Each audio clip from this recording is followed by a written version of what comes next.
सफेद पर्दे की आड़, पुलिस का घेरा और समर्थकों का विरोध। ऐसे खत्म हुआ सोनम वांगचुक का अनशन। दिल्ली के जंतर मंतर पर 21 दिनों से भूख हड़ताल कर रहे शिक्षाविद और पर्यावरण कार्यकर्ता सोनम वांगचुक को शनिवार को दिल्ली हाईकोर्ट के आदेश के बाद अस्पताल ले जाया गया।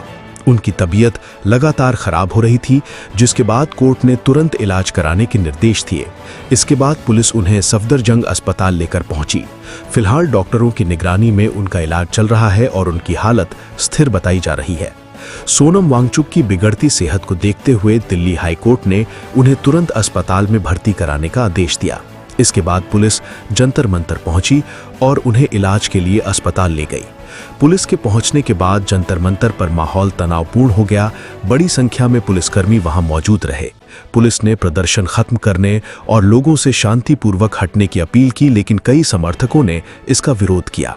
उनका कहना था कि इससे आंदोलन को कमजोर करने की कोशिश की जा रही है। सीजेपी के संस्थापक अभिजीत दीपके ने सोशल मीडिया पर कहा कि जब वो कुछ समय के लिए जंतर मंतर से बाहर गए थे, उसी दौरान पुलिस ने कार्रवाई कर सोनम वांगचुक को वहां से हटा दिया। उन्होंने पुलिस पर प्रदर्शनकारियों के साथ मारपीट और लाठीचार्ज का भी आरोप लगाया। हालांकि इन दावों की आधिकारिक पुष्टि नहीं हुई है। आज सुबह सुबह जब सो के उठे तो सुनने को मिला कि सोनम वांगचुक जी को बहुत ही गलत तरीके से उठा लिया गया, उनका अनशन तोड़ने की कोशिश की गई है। सादे कपड़ों में पुलिस भेज के चारों तरफ से चादर से ढक के उनके साथियों के साथ बदसलूकी बदतमीजी करके धक्के मुक्के मार के उन्हें उठा के अस्पताल में भर्ती करा दिया गया। गांधी जी ने कितने लंबे लंबे फास्ट किए थे, ऐसे तो अंग्रेज भी नहीं करते थे। क्या इसी के लिए हमने आज़ादी ली थी कि एक दिन ऐसा आएगा जब हमारी सरकार हम लोगों के साथ इस तरह से बदसलूकी करेगी। मैं मोदी जी से कहना चाहता हूं कि ये बच्चे क्या मांग रहे हैं। ये हमारे देश के बच्चे हैं, इनके साथ इस तरह की बदसलूकी करना सही नहीं है। ये बच्चे यही तो मांग रहे हैं कि हमें अच्छी शिक्षा व्यवस्था चाहिए। ये बच्चे यही तो मांग रहे हैं कि पेपर लीक नहीं होने चाहिए। ये बच्चे यही तो मांग रहे हैं कि अच्छी परीक्षा व्यवस्था होनी चाहिए। उस पर ध्यान देने की बजाय सरकार का पूरा फोकस इस चीज पे है कि इनके आंदोलन को कैसे फेल किया जाए, इनके आंदोलन को कैसे डिस्क्रेडिट किया जाए, इनके आंदोलन को कैसे अपमानित किया जाए। मैं मोदी जी से प्रार्थना करता हूं कि ऐसे मत करो, इतना अहंकार मत करो। इतना अहंकार अच्छा नहीं होता। इतिहास गवाह है कि जब जब किसी ने इतना अहंकार किया है उस आदमी का नाश हुआ है। ये सर ने कहा था मुझे, I didn't want to go to hospital. उनको पार्लियामेंट मार्च करना था, लेकिन जो ये पुलिस वालों ने आज किया है, He was not a criminal. जैसे आप उनको छुपा कर लेकर गए शीट्स के अंदर।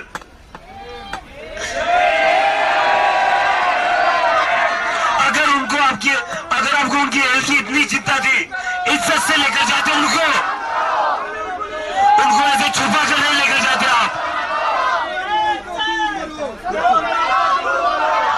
अगर आपको उनकी हेल्थ की इतनी चिंता थी तो सोनम वांगचुक को आप यहां से इज्जत से लेकर जाते, ऐसे छुपा कर नहीं लेकर जाते आप। शर्म कर लो आप लोग थोड़ी। और अगर अभी सोनम सर के बाद में अंगस डेक पर बैठ रहा हूं, लेकिन ये लोग इसको भी तोड़ने की कोशिश करेंगे।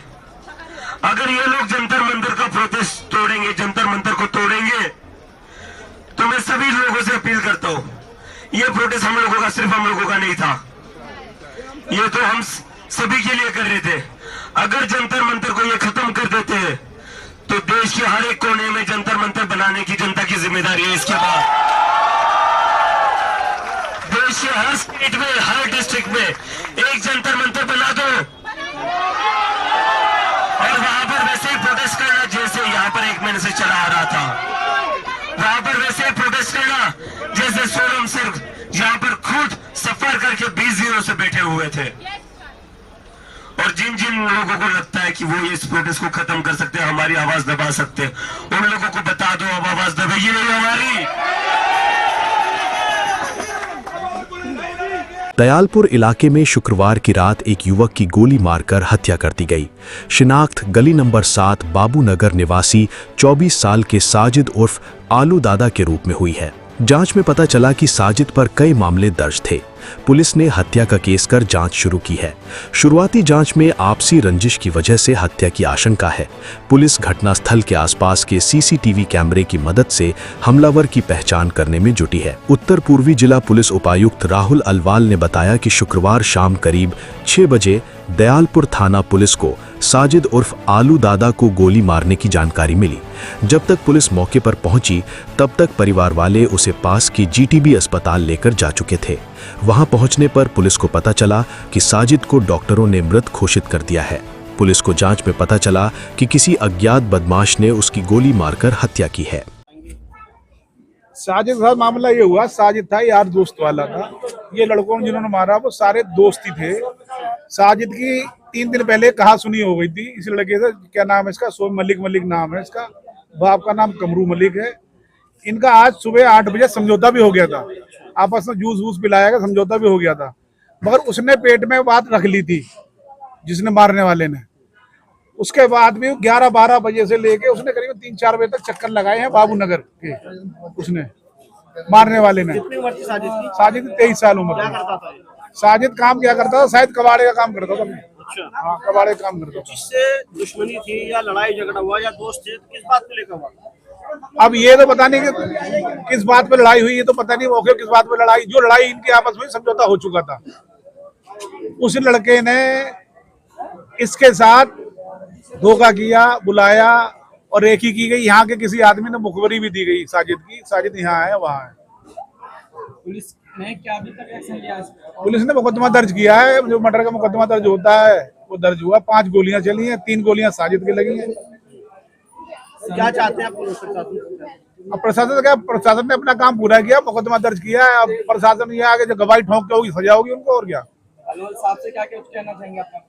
डीसी जो है अलवर साहब तो बढ़िया काम कर रहे हैं, बेहतर काम, ईमानदार छवि के आदमी, आंध्रा के रहने वाले हैं, बेहतर आदमी हैं। न्यू उस्मानपुर मर्डर, सगे भाई ने बहन की गोली मारकर की हत्या, कुछ ही देर में हथियार समेत गिरफ्तार। उत्तर पूर्वी दिल्ली के न्यू उस्मानपुर थाना क्षेत्र के गौतमपुरी इलाके में शुक्रवार रात रिश्तों को शर्मसार कर देने वाली वारदात सामने आई। 32 वर्षीय वसीमा की कथित तौर पर उसके सगे भाई ने गोली मारकर हत्या कर दी। घटना के कुछ ही समय के बाद दिल्ली पुलिस ने आरोपी को गिरफ्तार कर उसके कब्जे से 1 देसी पिस्तौल और 6 जिंदा कारतूस बरामद कर लिए। उत्तर पूर्वी जिले के डीसीपी राहुल अलवाल के अनुसार शुक्रवार रात करीब 8:21 पर न्यू उस्मानपुर थाने को गौतमपुरी की गली नंबर 17 में एक महिला को गोली मारने की सूचना मिली। पुलिस टीम मौके पर पहुंची तो वसीमा खून से लथपथ हालत में मिली।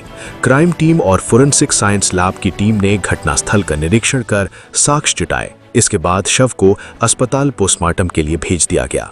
पुलिस ने भारतीय न्याय संहिता की धारा 103A के तहत हत्या का मामला दर्ज कर जांच शुरू की। इसी दौरान जाफराबाद थाना क्षेत्र में गश्त कर रहे हेड कांस्टेबल नफीस ने चौहान बांगर इलाके में एक युवक को संदिग्ध अवस्था में भागते देखा। तलाशी लेने पर उसके पास से 1 देसी पिस्तौल और 6 जिंदा कारतूस बरामद हुए। पूछताछ में आरोपी ने अपनी पहचान मोहम्मद अनस 19 वर्ष निवासी सरधाना मेरठ उत्तर प्रदेश के रूप में बताई और अपनी बहन वसीमा की हत्या करना स्वीकार किया। जांच में पुष्टि हुई कि न्यू उस्मानपुर में दर्ज हत्या का मामला और जाफराबाद में पकड़ा गया आरोपी एक ही घटना से जुड़े हैं। इसके बाद पुलिस ने आरोपी को हत्या के मामले में औपचारिक रूप से गिरफ्तार कर लिया। फिलहाल पुलिस हत्या के कारणों और पूरे घटनाक्रम की विस्तृत जांच कर रही है। सर क्या नाम है? मेरा नाम अली हसन है। अली हसन साहब, आज यहाँ पर एक महिला की हत्या हो गई है, क्या है ये पूरा मामला, थोड़ा समझाइए। देखिए, इस महिला का नाम वसीमा था, इसके भाई का नाम अनस था। अनस आया सरदने से, मेरठ से, ठीक है, ज़िला मेरठ का है। सरदने से आया और किसी बात पे, किसी विवाद पे अपनी बहन के इनने गोली मार दी। अच्छा, बहन और बहनोई भी इसके किराए पे रहते थे। और सबसे मेन चीज़ तो ये है कि इन लोगों की जो है ना, जो भी किराए पे आ रहे हैं लोग, मोटा मोटा किराया तो खा रहे हैं, मगर किराए के साथ साथ जो है ना, उनको वेरिफिकेशन नहीं कराते पुलिस की। भाई वेरिफिकेशन होनी चाहिए और इलाके में भी होनी चाहिए। अगर वो व्यक्ति जो अपने गोली अपनी सगी बहन के मार रहा है तो वो तो किसी का भी कत्ल कर सकता था, किसी को भी मार सकता था, मोहल्ले में, पड़ोस में, गली में, किसी पे भी गोली चला सकता था। देखो, मुझे तो ये पता चला 8 बजे करीब, 8:30 बजे शायद। ये गौतमपुरी गली नंबर 17 है। और थाना कौन सा पड़ेगा सर? थाना उस्मानपुर है। तो क्या कहना चाहेंगे इस पूरे घटनाक्रम को? देखिए, पुलिस तो अपना काम जो पूरी जिम्मेदारी से कर रही है और करती है, ठीक है। ये भी 24 घंटे के अंदर अंदर कहाँ जाएगा, पुलिस अरेस्ट कर लेगी।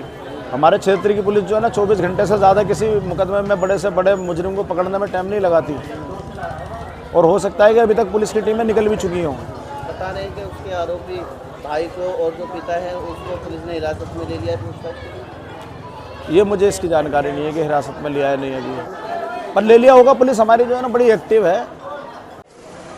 क्या नाम है जी आपका? हाँ, मेरा नाम मोहम्मद नासिर है। नासिर जी, यहाँ पर जो है आज एक महिला की हत्या हो गई है। बताया जा रहा है कि गोली मार कर मौत के बाद उतारा गया है। किस टाइप का ये मामला है, किस तरीके से घटना का जानकारी दीजिए। हाँ, देखिए, ये गली नंबर 17 में यह हुआ है और मेरी रिहाइश 18 में है। और मेरे साहबजादे जो है वकील हैं, वो नीचे ऑफिस में बैठे हुए थे। उनके ज़रिए मुझे पता लगा दुकान पे। तो ये तकरीबन भाई बहन का झगड़ा हुआ है आपस में कहा सुनी के दरमियान। लेकिन ये इस तरह की जो भी घटनाएं हो रही हैं, ये मेरे हिसाब से सही नहीं है। और तकरीबन अगर देखा जाए तो इसमें हमारे जो किराए पे जो हम मकान देते हैं उसमें हम बहुत बड़ी इसमें हम चूक मानते हैं।